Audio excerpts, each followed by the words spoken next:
Hello and welcome to Duels of the Spellslingers.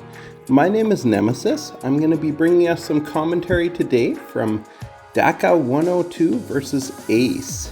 Exciting matchup here. This is round number 2 of tournament number 5 of Duels of the Spellslingers. Before I begin, I'm just going to give you a couple of random things, random facts if you will. So the first one relates to Magic the Gathering. Did you know Magic the Gathering was founded near Seattle in about 1993? And in its early years, 93, 94, 95, if you walked into the Magic the Gathering office near Seattle for any reason whatsoever, they would automatically give you a couple of booster packs of Magic cards and a starting deck that you could use just to get into the game and learn to play. And so there are stories of people walking in there looking for directions, or a guy whose car broke down and he walked in there just looking to call a tow truck, and they would let him use the phone, call a tow truck, but also give him some Magic cards. And stories of people who definitely got into the game that way. And then my completely unrelated fact, again, my name is Nemesis. I live here in Edmonton, Alberta, and today my bicycle got stolen. So very relatable. I think many of you in many cities around the world have probably had bicycles stolen, or at least heard of bicycles getting stolen. But for me, the most obnoxious way that my bicycle was stolen today is that the thief actually went and disassembled the bike rack. And so it was put together with bolts and screws, and I had no idea that it could simply be disassembled by someone with a tool. And so creative thief brought a tool and stole my bike. So that is my frustrating news from this day today. But yeah, here we go. Let's get into some commentary. Dahaka versus Ace, bringing us open competition, so we don't know exactly what type of decks they're going to be playing. And to start us off, we've got Dahaka102 playing with a Kaya deck, and Ace is bringing us a Jace deck with the blue. So we'll see what Jace decides to splash there, what color Ace is going to choose to splash. And then I love seeing Dahaka play the Kaya deck, just because that's one of my favorite decks to play. I really enjoy playing Kaya. So we see Kaya gets a fragile mana gem. And so Jace is going to start us off. Ace playing the Jace, so I'll keep those rhyming words in mind. Yeah, repulse, anticipate. So we're going to see a blue control deck versus the speed desire that Dahaka has playing that Kaya deck. And we see the 1/1 flyer come out for Dahaka to start us off. And Ace with 2 mana gem available. Likely going to see the anticipate, yeah. So going to draft a card from the opponent's deck and draw it. And then Dahaka ability to give a card +2/+1 and take 2 damage. So does that and gets the first challenge. So Kaya, of course, wants to meet those missions. So the first mission was to do 3 damage to Ace's face and succeeds with that 3/2 flyer. Jace is going to repulse that to Kaya's deck. So Dahaka gets that Lingering Spirit back in hand, but still has that Blood Chalice available to pump up a future creature. So turn flips back over to Dahaka, who has 3 mana gems available. Gonna play the Counterfeiter and the 2/1 with Sneak. So the Counterfeiter steals a card from the opponent's deck. Always nice. And so yeah, ability to do 4 damage with Sneak, but Ace is going to disrupt that with the Frost Links. So it's going to block the Counterfeiter. So gonna stun that for the duration of the next turn here. Dahaka back with 4 mana gems available. So likely gonna see, gonna see that Blood Chalice activate again, and that's going to make that a 4/2. So that's going to meet the second mission for 4 damage. I'm going to draw a Stalwart Spirit into hand, so that can stun a creature. And then we're going to see Regina Redeemer come out, as well as that Lingering Spirit, a 1/1 flyer. So a couple of flyers on the board for Dahaka here.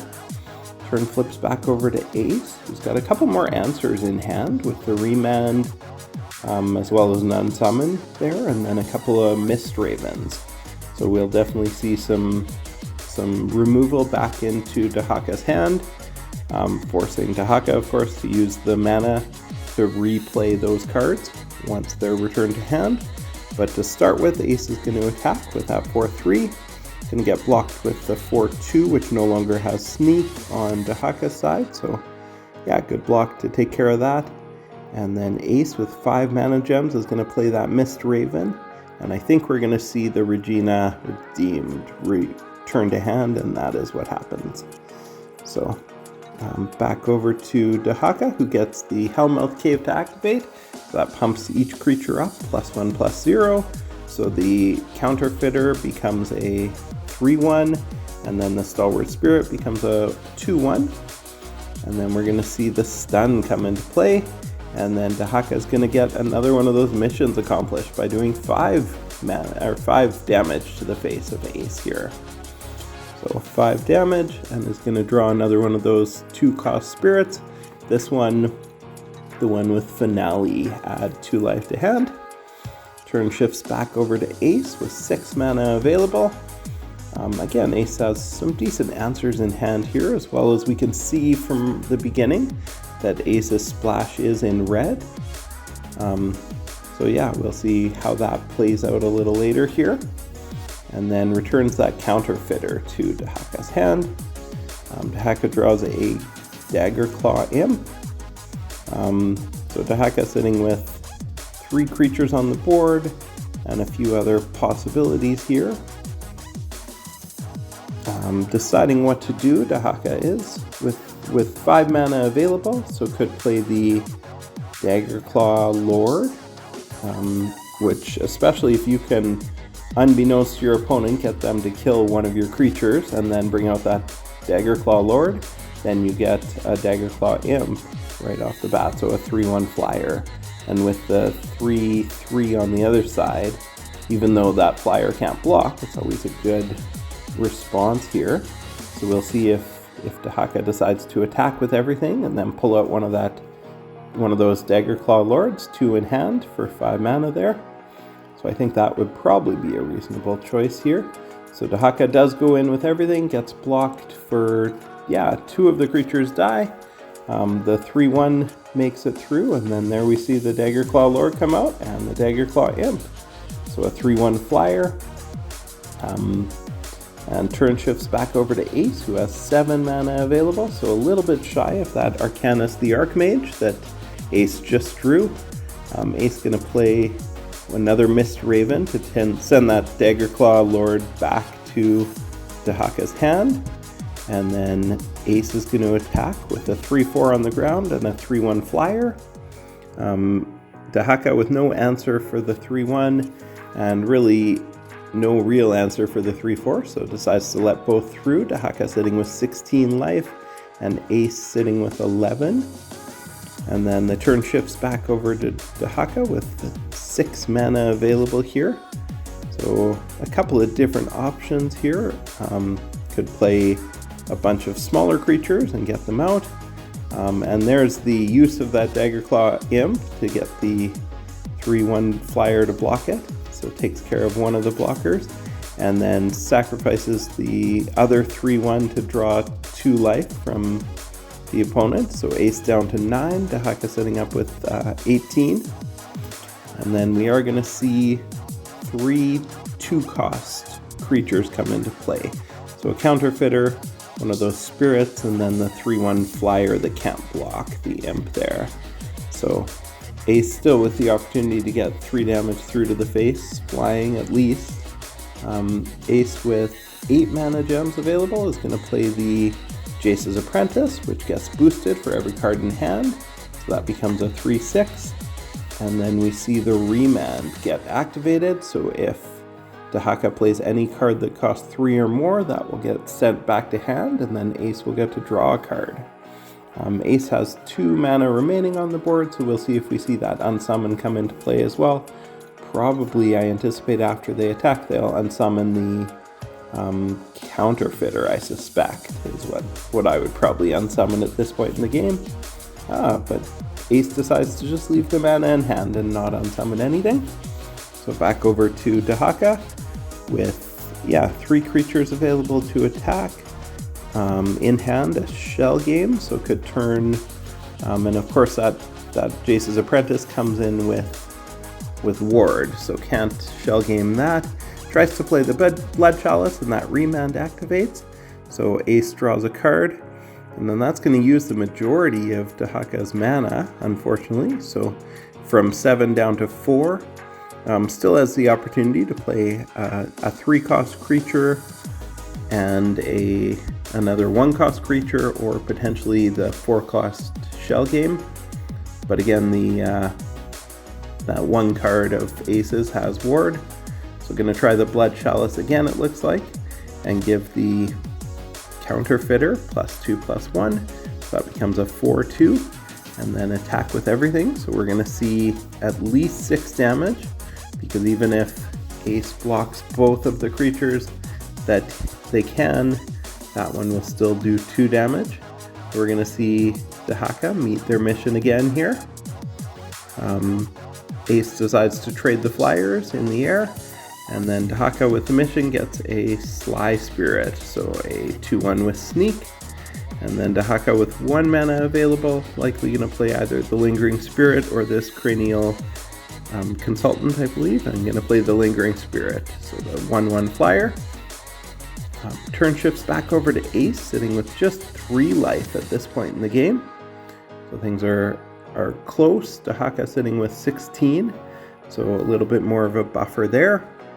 And Ace just drew a Draconic Transformation, so a possibility of taking every creature in play and turning it into a dragon. We'll see if that comes into play a little later here in this game. And we also see the Lava Wave, so another big, but 8 cost. And Ace does have 8 mana available, so could play the Lava Wave. Decides to attack with both creatures. Dahaka decides not to block at all, so 6 damage to the face, bringing Dahaka's life total from 16 down to 10. And then after the fact, Ace decides to play that Lava Wave for 8 damage, or sorry, 8 but 6 damage to each creature. So that wipes out Dahaka's board. Turn shifts back over to Dahaka with 8 mana available. So a few different options. Again, Dahaka, through one of those Counterfeiters, picked up a Lava Wave of their own. So they could play the Lava Wave and do 6 damage to each of Ace's creatures. Instead, we're going to see the Dragonclaw Lord come into play. Sorry, the Daggerclaw Lord. The 2/1, and then the Cranial Consultant. And with just 3 left, I wonder why Dahaka didn't cut down. Could have easily cut down the 3/1 creature there, and then summoned a 3/1 Daggerclaw Imp, because a creature would have died on their turn. So I would say that would have been a better use of the 1 mana available, instead of that 2/2 creature that steals a spell when blocked. The Cranial Consultant, I believe it is. So a better use of 1 mana there would have been to use that cut down and just deal 1 damage to the opponent, but it's hard to see those things when you're playing the game. So it's easy for me commentating it to be like, oh, there's an option. That Daggerclaw Lord is going to get repulsed back to hand. So Ace still sitting with 3 mana available, and now sitting with decent board control. Going to swing through for 6 possible damage, and Dahaka's going to let the 6th through. We're going to see all 6 of those come into play here. The Hellmouth Cave for Dahaka goes off. So Hellmouth Cave, and then 8 mana available. We're going to see the Lava Wave, and that's going to get remanded right back to Dahaka's hand. Well done, Ace, for activating that remand. I didn't even see that. So nice job. Dahaka going to attack with this 3/2. Going to get blocked by the 2/2, take care of the Draconic Transformation, which wouldn't have any effect on this game. And then with just 6, with the opportunity to do 6 damage, Ace will swing through for 6 to Dahaka's face and And Jace is going to take game number 1 over Kaya. So there were definitely some opportunities there, from my vantage point anyways. Again, it's much easier to be an armchair critic than it is to be the one playing the game. But I could have seen a couple of ways that could have gone a little bit differently for Dahaka playing that Kiora deck. But yeah, Jace takes game number 1. So game number 2, both players decide to come in with completely different decks. So we see Ace bringing us a Ral deck, and then we see Dahaka bringing us a Nisa deck. So we'll see how round number 2 goes here. Nisa starting with some opportunity for some mana ramp.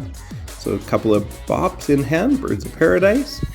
Fun fact that I learned from the other commentators, of course, is that the Birds of Paradise was initially supposed to be an island, and then the bird became so iconic that they ended up transitioning it and making it a different card altogether.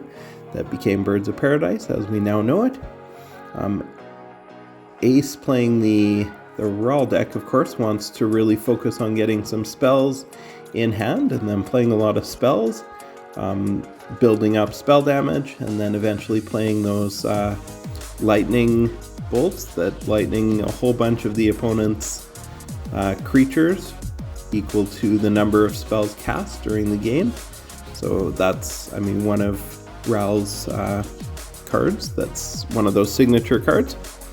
And then I'm going to start with the Figment that comes in as a 3/3 because Ral managed to draft that turn. Dahaka playing 2 mana to get a 2/4 with Reach. So turn shifts back over to Ace. And Ace again focused on, with Ral deck, doing the spell damage to different creatures, playing a lot of different spells. So we'll see if Ace can get this deck to start to work in their favor. I'm gonna get rid of the 1 artifact and then play a weapons rack. Gonna boost that up 1/1, so it becomes a 4/4. Dahaka's gonna let that through, so 4 damage to the face. And then Ace, with a couple of mana available, is going to play an Anticipate to draft a card.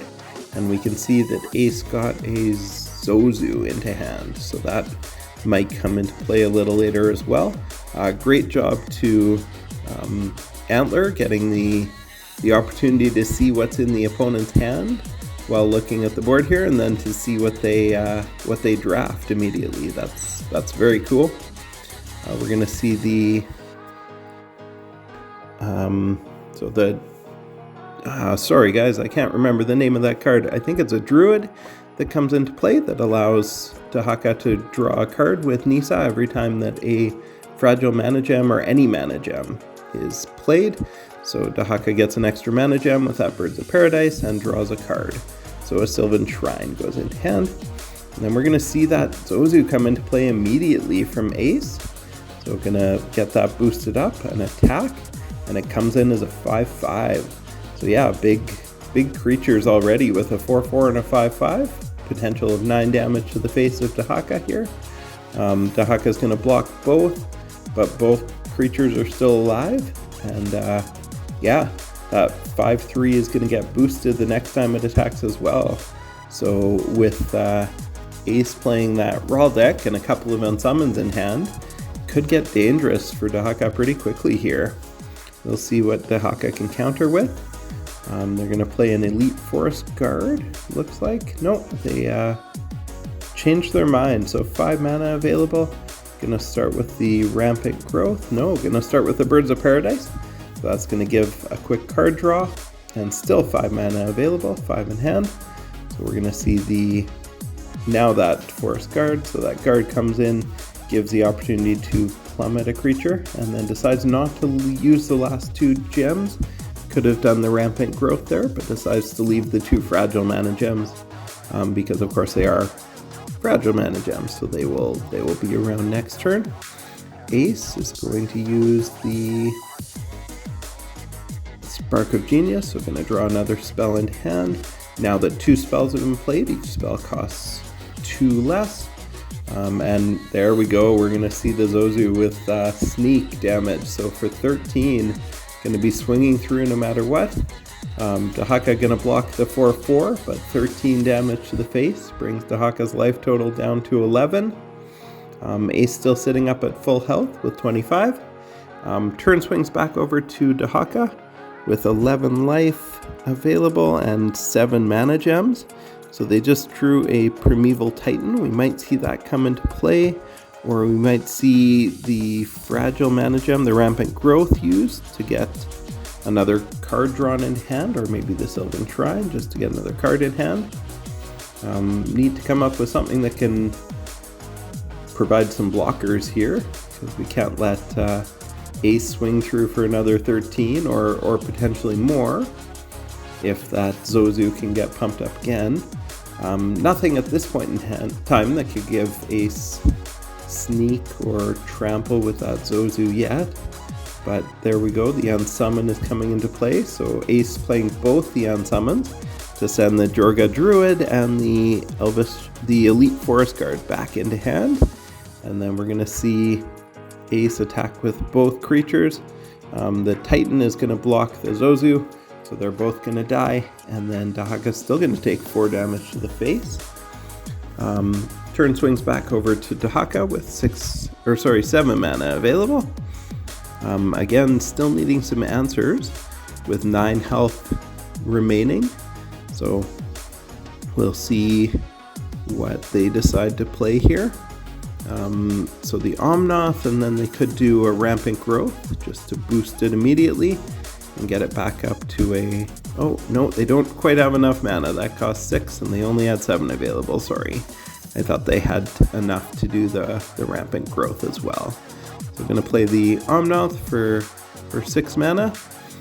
Ace is going to attack with both creatures, draws cards for both, and then we're going to see Dahaka block the 4-4 becomes a 4-1, and then Ace still swings through for 2, bringing Dahaka's life total down to 7. And then Ace with a couple of possibilities here with 7 mana available. Gonna play the Mana Surge, so a couple of spells, and then play the Breaching Serpent, so a 7/7 with Sneak. So that would be all of the life that Ace would need to take away from Dahaka, and then decides not to play a second Breaching Serpent, perhaps fearing that Dahaka had a board wipe in hand. I'm not quite sure, because Ace did have the 3 mana available that would have been needed to play a second Breaching Serpent there, but they decide just to leave it with the 1. So 1/7/7 on the board with Sneak, and that would be the end of things. Of course, Dahaka does have the ability to boost, and every time Nisa gets some mana gems, they get +2 health, so Dahaka's health rising to 9, and then fully healing that Omnath creature. We have the 12/7 available there, and I imagine the play here is to swing through with that 12/7 to see if you can get that 7/7 to block, because that's the only thing that could kill it. Of course, Ace could elect to block with any of the other creatures on the board as well, but see if you can at least motivate Ace to block the 12/7 and to save themselves 7 health. Ace decides to let the 12/7 through entirely, so it doesn't even block with one of the other blockers available. So Ace is, definitely on the offensive here, not worried about their life total. They're down to 13 at this point, but hopefully some answers in hand for Ace.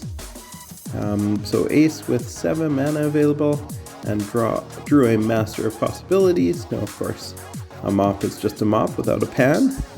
Haven't seen any Panharmonics in Ace's deck, but probably won't matter at this point. Ace is going to attack with all the creatures available. Dahaka, in order to prevent 2 damage, is going to have to block everything being attacked with here. So going to choose to block the 4-1 with the 3-2. Going to block the 2-4 with the Omnath there, and then the 2-4s will block and both survive, but still take 7 damage to the face. And then Ace still has 7 mana available, so I think we'll probably see the maybe the Breaching Serpent again with Sneak for next time, or possibly the Master of Possibilities and see what comes in hand. So Ace is going to get to draft a spell card, and there we go. The Firemind Bolt can do 3 damage to any enemy. Going to do that to the face of Dahaka, and that is the end. Ace takes it 2-0. Very close games. The first one definitely could have gone either way, and then game number 2 again was close, though Ace really started to make the Rahl deck work in their favor. This has been Duels of the Spellslingers. Thank you so much for joining us. If you liked what you saw, please hit the subscribe button. Also check out some of the other things going on with Duels of the Spellslingers. There is a Patreon page, so feel free to check us out or to join future Duels of the Spellslingers tournaments. Thank you and have a great night.